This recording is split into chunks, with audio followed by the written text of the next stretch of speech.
al despertar. Conozcamos un poco de la enfermedad. ¿Qué es la hemofilia?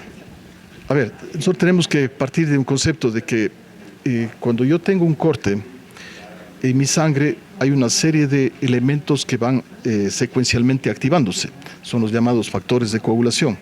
Entonces, esto es como estas fichas de dominó. Es decir, si yo tengo un corte aquí, entonces la primera ficha se activa y empieza a activar a las otras fichas hasta que llega al final y se forma el coágulo.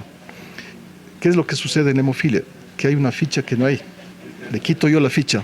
Entonces empieza a activarse las fichas y llega un momento en que ya no puede seguir, porque falta una ficha, que es el factor 8, que le falta. Entonces, como es un tema hereditario, la persona no puede producir el factor 8, no tiene factor 8, entonces no puede formar el coágulo. Entonces, ¿qué es lo que se inició dentro del tratamiento? Es ponerle el factor 8, ponerle lo que le falta.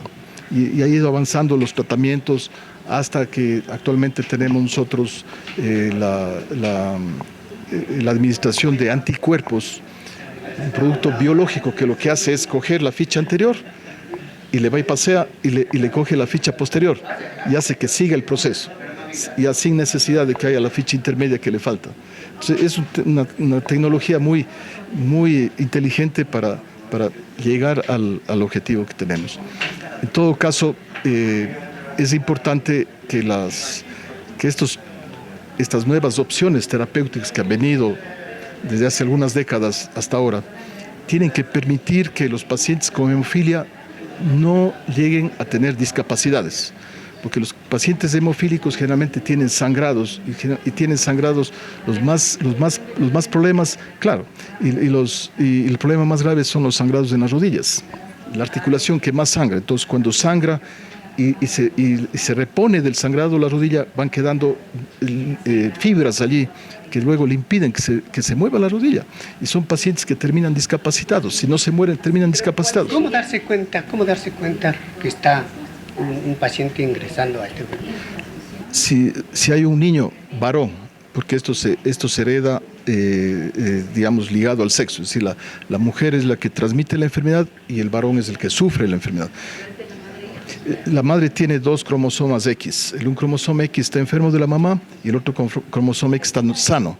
Los varones tenemos solamente un cromosoma X. Entonces, si yo heredo el cromosoma X enfermo, yo voy a tener la enfermedad. Pero si heredo el sano, voy a estar sano. Entonces, la mamá que transmite la enfermedad tiene un 50% de chance de tener un hijo sano o tener un hijo enfermo.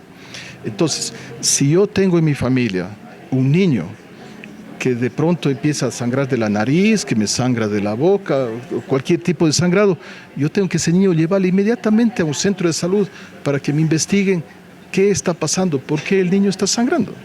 Y allí podemos identificar los casos. El problema es que dejamos pasar y luego ese niño, por ejemplo, tiene un accidente, se cayó, o lo que sea, se cayó, puede tener un sangrado en su cabeza y se murió. Eso es lo que pasa. ¿Sería un tratamiento? ¿Tiene cura esto, la hemofilia? A ver, estamos en camino de la cura. Hasta este momento el tratamiento ha sido reponer el factor 8 que le falta, estas terapias biológicas que saltan el factor 8, y actualmente está muy avanzado el tema de la terapia génica.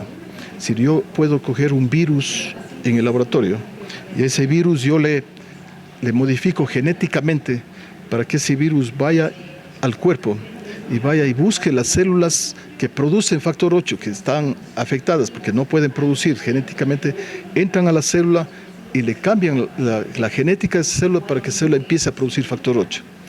Ese va a ser el tratamiento muy pronto en el futuro. Allí sí podemos hablar de curación de la enfermedad. ¿Y el estilo de vida, ejercicio, puede ayudar a mejorar al paciente hemofílico?